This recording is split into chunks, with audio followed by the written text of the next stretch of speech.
দেশে প্রতিবছর 20,000 কোটি টাকার ভোজ্য তেল আমদানি করতে হয়। তাই 2025 সালের মধ্যে এই আমদানি নির্ভরতা শূন্যের কোটায় নামাতে উদ্যোগ নিয়েছে সরকার। এজন্য প্রান্তিক চাষিদের মধ্যে তৈলবীজ উৎপাদন জনপ্রিয় করার কাজ করছে বাংলাদেশ কৃষি গবেষণা ইনস্টিটিউট BARI। সূর্যমুখী ফুলের চাষ বাড়াতে এবার দক্ষিণাঞ্চলের 2,000 কৃষককে প্রাথমিকভাবে প্রশিক্ষণ দেয় প্রতিষ্ঠানটি। পরে তাদের মাঝে বিনামূল্যে বিতরণ করা হয় সূর্যমুখী ফুলের বীজ, যা দিয়ে 80 হেক্টর জমিতে পরীক্ষামূলকভাবে করা হয় এ ফসল চাষ।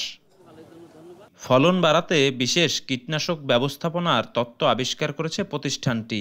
সূর্যমুখী থেকে সহজে তেল উৎপাদনের নিয়মও জানিয়ে দিচ্ছেন গবেষকরা।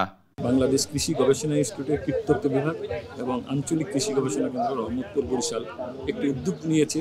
আমাদের সূর্যমুখীর উৎপাদন যদি আমরা বৃদ্ধি করতে পারি, এটি কিন্তু তেলের চাহিদা, আমাদের তেল ফসলের যে চাহিদা পূরণে অনেকটা ভূমিকা রাখবে। সূর্যমুখী তেলে যে লিনোলিক অ্যাসিডের পরিমাণ থাকে সেটি হলো 35 থেকে 40% লিনোলিক অ্যাসিড থাকে, যেটি আমাদের শরীরের জন্য অত্যন্ত উপকারী।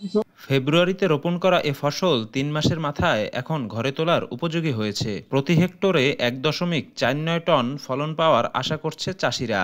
সে হিসেবে কৃষকের পকেটে লাভ থাকবে 30 লাখ টাকা। সূর্যমুখী চাষ এ অঞ্চলের জলবায়ু বান্ধব হওয়ায় ফলন বেশি, তাই কৃষকরা এ ফসল চাষে উদ্বুদ্ধ হচ্ছেন বলে জানান এই কর্মকর্তা। আমাদের যে থাকবে, নির্দেশনা থাকবে, আমাদের সতর্ক দৃষ্টি থাকবে যে কৃষক যেন সময় মতো এই জাতগুলো বপন করতে পারে।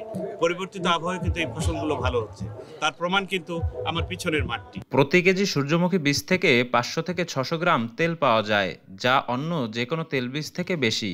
খুচরা বাজারে এ তেল লিটার প্রতি বিক্রি হয় 250 থেকে 300 টাকা।